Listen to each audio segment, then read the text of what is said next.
할렐루야. 오늘은 사무엘상 17장. 사무엘상 17장입니다. 구약 성경 438페이지. 사무엘상 17장 33절부터 37절, 33절에서 37절까지 합독합니다. 사울이 다윗에게 이르되 내가 가서 저 블레셋 사람과 싸울 수 없으리니 너는 소년이요 그는 어려서부터 용사임이니라.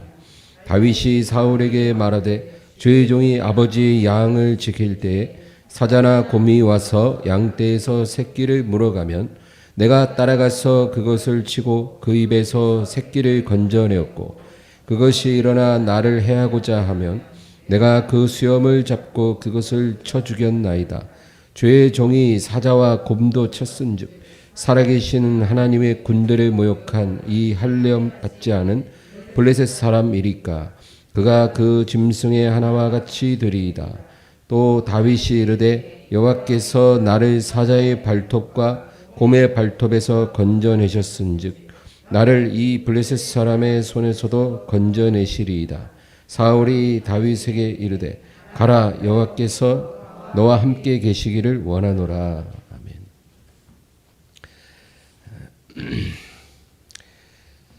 하나님과 동행하는 사람들의 특징이 있습니다.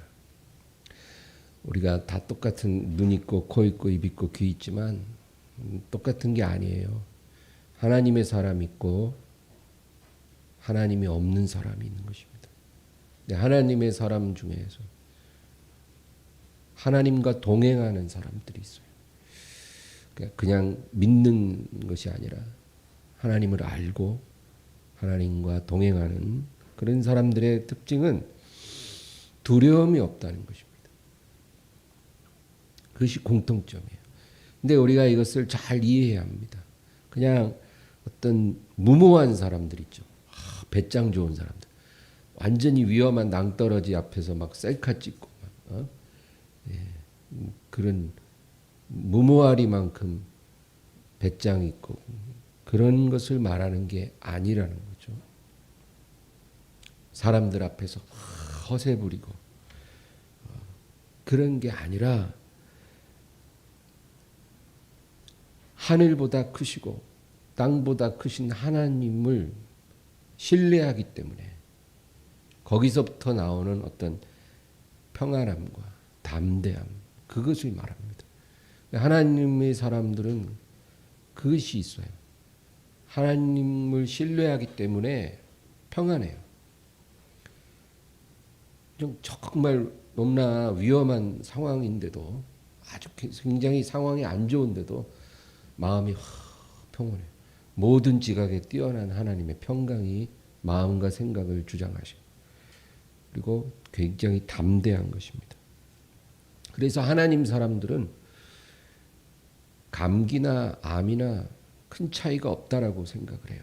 물론 여러분 감기와 암은 달라요. 그러나 하나님 앞에서는 별 차이가 없는 거예요.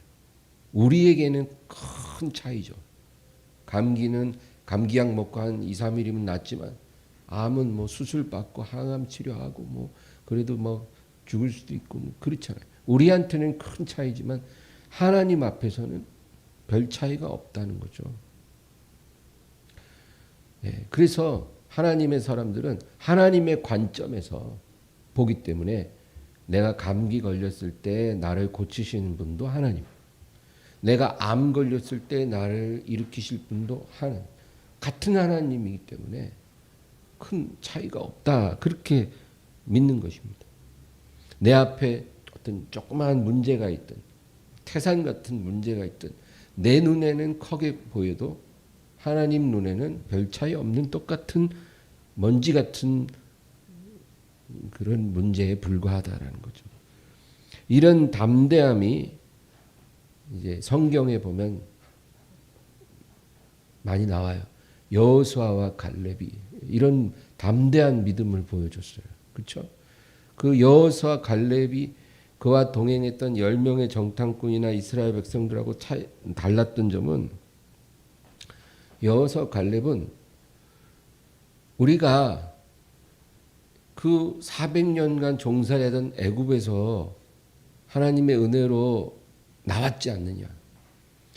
그 강력한 애굽의 군주의 손에서 피 한 방울 안 묻히고 우리가 탈출하지 않았느냐. 하나님이 그렇게 우리를 건지셨다면 우리가 이제 요단강 건너 들어갈 저 가나안 땅에 살고 있는 아낙 자손들의 손에서도 우리를 건지실 거 아닌가.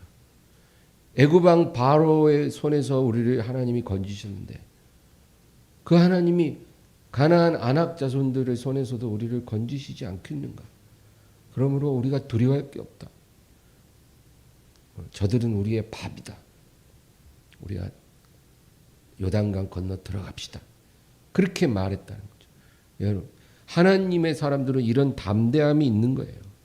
과거에 하나님이 나의 힘이 되셨으면 오늘도 하나님이 나의 힘이 되시는 거예요. 다를 리가 없어요. 같은 거예요. 오늘 우리가 읽은 본문에 이 다윗이 나오죠. 지금 이 사건은 다윗이 성인이 됐을 때가 아니고 미성년자일 때, 지금은 따지면 고등학생 정도 됐을 때 일어난 일이에요. 다윗이 미성년자이기 때문에 군에 입대할 수가 없어요. 그래서 아버지 심부름으로 형들을 만나러 왔는데 보니까 지금 블레셋과 딱 대치하고 있는데 블레셋의 용사 하나가 탁 나와 서 있는 거예요. 근데 그 블레셋 용사는 키가 한 3m 정도. 그리고 근육질에 보통 사람은 들 수도 없는 그런 창을 탁 한 손에 들고 소리를 지르는데 뭐 쩌렁쩌렁해요. 그런 용사가 하나 서 있는데 아무도 그 용사와 1대1로 싸울 엄두를 못 내요. 왜? 싸우면 죽으니까. 다윗이 너무 화가 났어요. 그래서 사울 왕에게 가서 제가 나가서 저 사람과 싸우겠습니다. 사울 왕이 너는 나갈 수 없다. 너는 소년이고 저는 아낙 자손 중에 아낙 자손, 용사 중에 용사인데 네가 어떻게 이기겠는가? 그러니까 다윗이 뭐라 그래요? 오늘 37절이 아주 중요합니다. 37절 다시 한번 사무엘상 17장 37절입니다. 또 다윗이 이르되 여호와께서 나를 사자의 발톱과 곰의 발톱에서 건져내셨은즉 나를 이 블레셋 사람의 손에서도 건져내시리이다. 사울이 다윗에게 이르되 가라 여호와께서 너와 함께 계시기를 원하노라. 여러분 보세요. 여호수아 갈렙이 고백한 것과 똑같아요. 하나님의 사람들의 공통점은 뭐냐면 그냥 배짱이 좋은 게 아니에요. 하나님으로 인한 담대함이, 하나님이 예전에 나를 건지셨기 때문에 지금도 건지실 것이다. 바로의 손에서 건지셨으니까 아낙 자손의 손에서도 건지실 것이다. 그러므로 다윗도 마찬가지예요. 내가 아버지 양을 칠 때 사자나 곰이 갑자기 나타나서 양을 물어가면 내가 막 달려가고 그 아가리를 벌려서 양을 건져내고 저가 막 나를 공격하면 내가 그 수염을 잡고 주먹으로 쳐서 그 사자 곰을 죽였었나이다. 야, 대단하죠, 소년이. 근데 그게 내 힘으로 한 게 아니라 하나님이 나를 그렇게 하게 하셨고 나를 사자와 곰의 발톱에서 건지셨기 때문에 저 아낙 자손의 손에서도 나를 건지실 것입니다. 사자와 곰의 발톱에서 건지신 하나님이 저 아낙 자손의 손에서 나를 못 건지실 이유가 없습니다. 그렇게 고백했다는 거예요. 우리한테는 큰 문제가 될 수 있어도 하나님 앞에서는 아무 문제가 안 된다는 거예요. 여러분, 우리가 믿음으로 산다는 것은 사람의 관점이 아니라 하나님의 관점, 크신 하나님의 눈으로 보고 하나님의 입장에서 보는 거예요. 그게 믿음으로 사는 거예요. 예수님께서 누가복음 16장에 뭐라 그러셨냐면은 지극히 작은 것에 충성된 자는 큰 것에도 충성되고 지극히 작은 것에 불의하면 큰 것에도 불의하리라. 근데 여러분 굉장히 중요한 영적 진리가 이 안에 있어요. 오늘 제가 여러분과 나누고 싶은 이야기예요. 우리가 작은 것에 올바른 태도를 갖고 있으면 우리는 반드시 큰 것에서도 올바른 태도를 가질 거예요. 그게 하나님 말씀하시는 거예요. 네가 지금 이 순간 작은 것에 올바르지 않으면 너는 앞으로 너에게 다가올 어떤 큰일 앞에서도 확실히 너는 올바르지 않을 것이다. 그것이 하나님이 우리에게 말씀하고 있는 거예요. 내가 지금 작은 고난을 믿음으로 이기고 있다면 장래의 큰 고난도 우리는 믿음으로 반드시 이길 것입니다. 그러나 내가 지금 내게 다가오는 작은 고난을 믿음으로 이기지 못하고 있다면 현실에 타협하고 우리가 넘어진다면 우리는 장래의 큰 고난 앞에서도 반드시 넘어지게 될 것입니다. 그게 하나님이 우리에게 말씀하시는 거예요.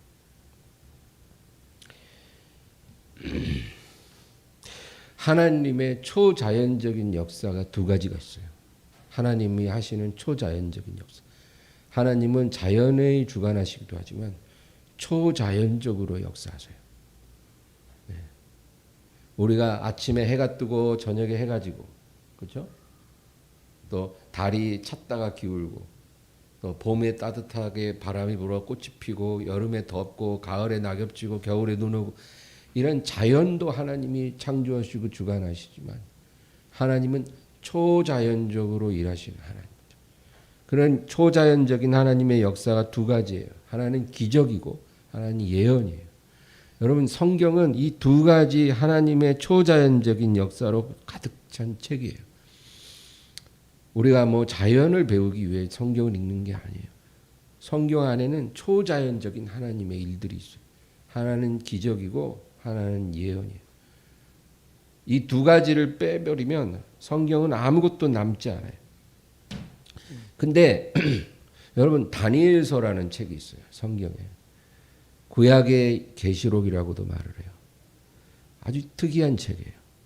이 다니엘서는 12장으로 되어 있는 책이에요. 그런데 여러분도 아마 다니엘서 읽어보면 똑같이 느낄 거예요. 12장 중에서 1장부터 6장까지는 기적으로 가득 찬 그런 내용이에요. 기적이 많이 나와요. 그래서 우리가 굉장히 재밌게 읽고 이해하기도 쉬워요. 여러 가지 기적적인 이야기들이 있습니다. 교회 학교에서도 다니엘서 1장부터 6장까지 이야기는 꼬맹이들도 다 알아요. 근데 7장부터 12장에는 기적은 나오지 않고 이제 예언으로 꽉 차 있어요. 너무나 어렵고 난해하기 때문에 사람들이 읽다가 이게 뭔 소리야 그러고 대충 읽어요. 1장에서 6장까지는 굉장히 재밌게 읽다가 7장부터 12장까지는 이게 뭔 소리야 이게 그리고 대충 읽고 넘어가요. 근데 여러분 이 다니엘과 세 친구가 나오잖아요.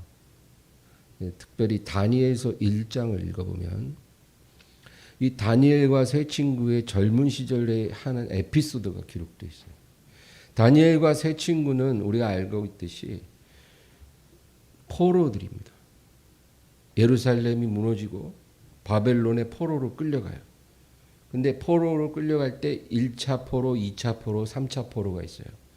세 번에 걸쳐서 끌려가고 그리고 70년이 지나서 세 번에 걸쳐서 귀환해요. 1차 귀환, 2차 귀환, 3차 귀환. 1차 포로 때는 다니엘과 세 친구들이 끌려갔죠. 2차 포로 때는 에스겔과 많은 사람들이 끌려갔어요. 그리고 3차 때는 완전히 다 무너지고 다 끌려갔어요. 그때 이제 예레미야는 겨우 예루살렘에 남았지만 다 끌려갔어요. 그리고 귀환할 때도 1차 때는 스룹바벨이 지도자로 귀환했고 2차 때는 에스라, 3차 때는 느헤미야 이렇게 귀환을 해요. 제가 이렇게 장황한 얘기를 하는 거는 우리가 성경을 읽을 때 기본적인 지식은 좀 알 필요가 있다는 거죠. 예. 성경을 어느 정도 알고 읽으면 더 깊은 것을 더 우리가 받을 수가 있어요. 어쨌든 그런데 이 다니엘과 세 친구는 1차 포로 때 바벨론으로 끌려갔다는 거죠. 그때가 10대 아주 청년 소년 때. 왜 애들이 1차에 끌려가냐면 왕족 귀족이었거든요. 1차 포로 때는 왕족과 귀족만 끌어갔어요. 그러니까 굉장히 엘리트들이 이제 끌려간 거예요. 그런데 거기서 좋은 기회를 얻었어요. 포로로 끌려온 자들 중에 왕족과 귀족의 자제들 중에 아주 잘생기고 똑똑한 아이들을 몇몇 추려서 바벨론 왕 느부갓네살을 시중두는 비서로 발탁을 한 거예요. 예, 비서로. 그래서 수십 명의 아주 뛰어난 청년들이 발탁이 됐는데 그 중에 다니엘과 세 친구가 뽑힌 거예요. 포로 출신이 그런 기회를 잡았다는 건 굉장한 거예요. 그 나라에서도 상류층이 될 수 있는 거죠. 그런데 이제 그 뽑힌 청년들을 3년 동안 연수를 받아야 돼요. 3년의 연수를 받고 이제 실전에 들어가는데 그 3년 동안은 지정된 음식을 먹고 지정된 교육 과정을 이수해야 돼요. 교육 과정은 문제가 없어요. 근데 음식이 문제예요. 그 음식들은 대부분이 율법에서 금한 음식들이에요. 하나님이 가증하다 먹지 말라 하는 음식들이에요. 그 어떻게 해야 됩니까? 그냥 뭐 율법을 어길 수는 없지 않는가? 믿음을 지켜야지. 그럼 우리 거부하고 우리 사퇴합시다. 이렇게 결정하면은 굉장히 간단하겠죠. 그러나 여러분 이런 상황을 무조건 포기하는 것이 과연 옳을까? 율법을 어기지 않기 위해서 다 거부하고 다 포기해버리는 것이 하나님의 뜻일까? 여러분 하나님은 우리를 부르실 때 세상으로부터 분리되라고 부르신 게 아니라 구별되라고 부르셨다는 거예요. 분리와 구별을 우리가 구분해야 돼요. 분리해서 살라고 부르신 게 아니라 세상과 구별되라는 거예요. 세상 속에서 살되 그 안에서 너희 사명을 감당하되 세상과 동화되지 말고 세상 안에서도 구별되라. 그런데 만약에 다 거부하고 그냥 다 포기해버리면 그거는 구별이 아니고 그건 분리예요. 그렇게 분리돼 버리면 산에 가서 살아야 돼요. 그러면 어떻게 사명을 감당하겠어요? 그러니까 이 다니엘과 세 친구들은 하나님 앞에 기도한 거예요. 하나님, 이거 어떻게 해야 합니까?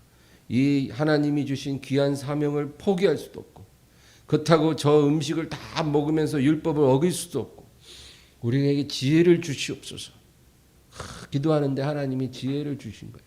그래서 다니엘이 환관장을 찾아가서 부탁을 하는 거예요. 그 이야기는 여러분이 잘 아시죠.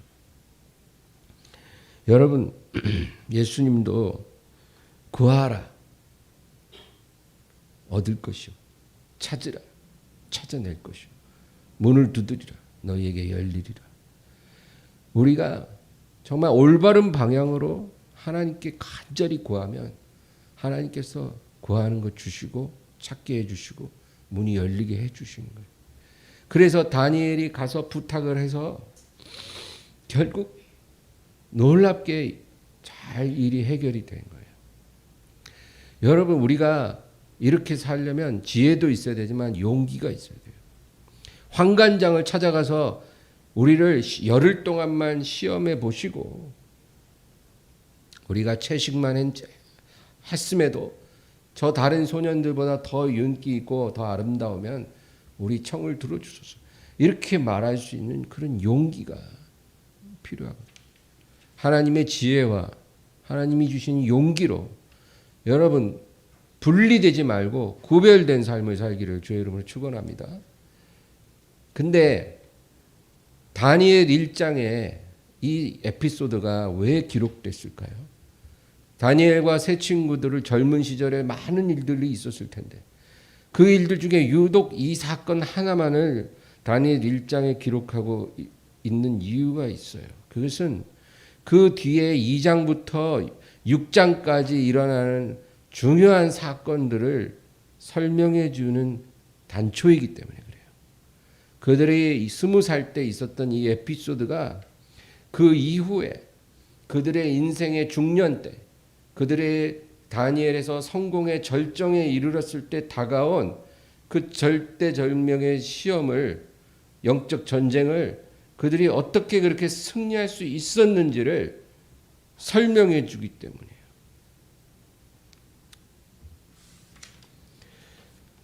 우리가 다니엘서 딱 그러면 딱 머리에 떠오르는 사건 두 개가 있어요. 여러분 뭘까요? 사자굴 그리고 풀무불. 이 두 개는 꼬맹이들도 다 알아요. 그렇죠? 여러분 사자굴은 뭐예요? 다니엘 커리어 하이 요즘 말로 예? 운동선수가 그가 현역 선수로 뛰면서 제일 잘 나갈 때 그때를 커리어 하이라고 그러거든요. 우리 사람도 일생에 커리어 하이가 있어요. 가장 좋은 시절, 가장 잘 나가는 시절이 있어요. 바로 그때 하나님이 주시는 가장 큰 시험이 올 수 있어요. 바로 다니엘이 그랬어요. 그가 총리에 있을 때, 그 세 명의 총리 중에서도 왕의 신임을 가장 받고 있을 때, 그때 시험이 왔죠. 그럼 무슨 시험이에요? 간단하게 얘기하면 예배 드리지 말라 이거예요. 예배 드리지 말라. 왕 이외에 어떤 신에게도 예배 드릴 수 없다. 예배 드리는 자는 지위 고하를 막론하고 사자밥이 되게 하리라. 그 시험이에요. 근데 다니엘이 망설이지 않고 주저함이 없이 하나님을 예배했다. 그 얘기죠. 우리가 잘 알고 있어요. 또 세 친구들은 뭐예요? 간단하게 얘기하면 왕이 세워놓은 우상에게 절하라는 거예요. 온 국민들, 이 제국 안에 있는 생명이 있는 모든 인간들은 이 왕이 세운 신상 앞에 절을 해야 한다는 거예요. 예외 없이 절하지 않으면 바로 풀무불에 들어가리라. 우상에게 절하라. 절하지 않으면 죽으리라. 근데 그 시험에서 이 세 친구는 주저함 없이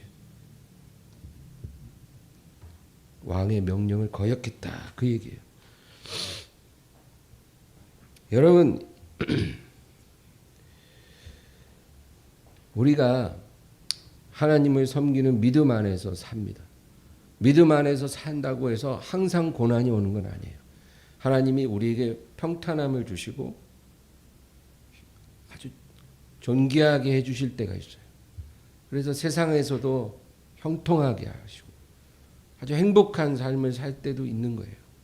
그러나 우리 인생의 절정에서 우리가 이 세상 나라와 하나님 나라 중에 하나를 선택해야 하는 순간이 오는 거예요. 처음에는 이 세상 속에 살면서 사명 감당하고 구별돼서 승리하는 삶을 살게 하셔요. 세상 속에 살면서 하나님 섬기는 게 그렇게 어렵지만은 않은 거예요.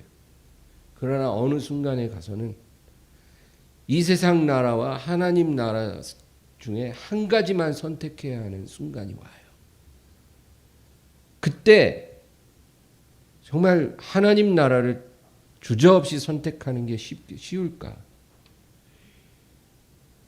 정말 쉬울까요? 그것이 목숨을 담보로 하는 결정이라면.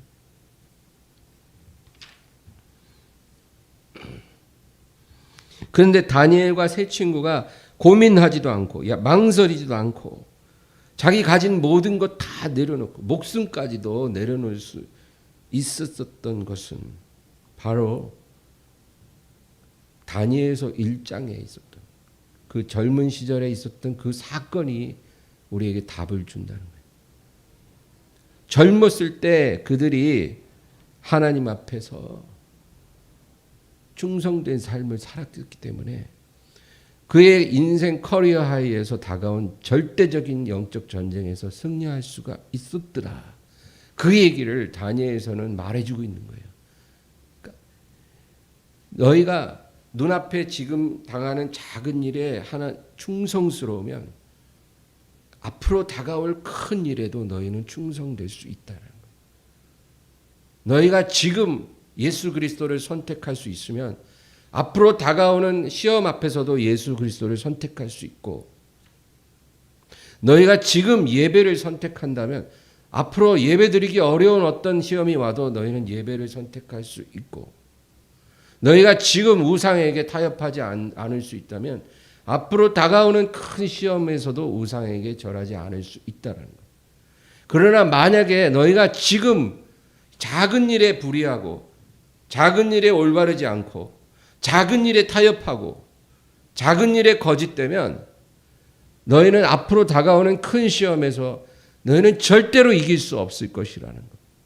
그게 바로 예수님 말씀이에요. 너희가 작은 것에 충성되면 큰 것에도 충성되고 작은 것에 불의하면 큰 것에도 불의하리.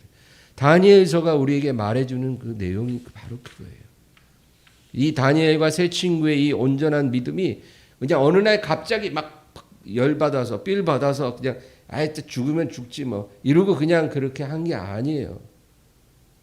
바로 청년 시절부터 오랜 세월을 하나님 앞에 믿음 지키기 위해 지혜를 구하고 용기를 구하며 살아왔던 사람들이었기 때문에 그들의 인생 커리어 하이에서 다가온 최대의 전쟁에서 승리할 수 있었더라.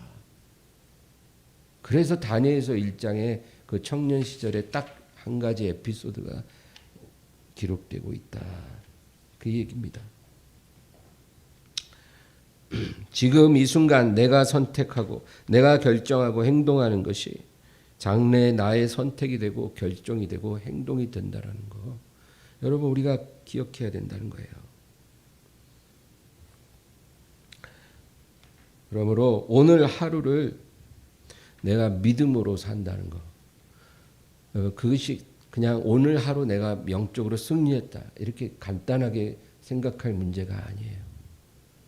오늘 이 순간 내가 정말 주님께 순종하고 주님 앞에 정직하고 내가 믿음을 지켰으면 그것은 앞으로 다가올 시험에서도 내가 그렇게 할 수 있다라는 거예요. 그래서 여러분 오늘 하루 오늘 나에게 다가오는 순간들을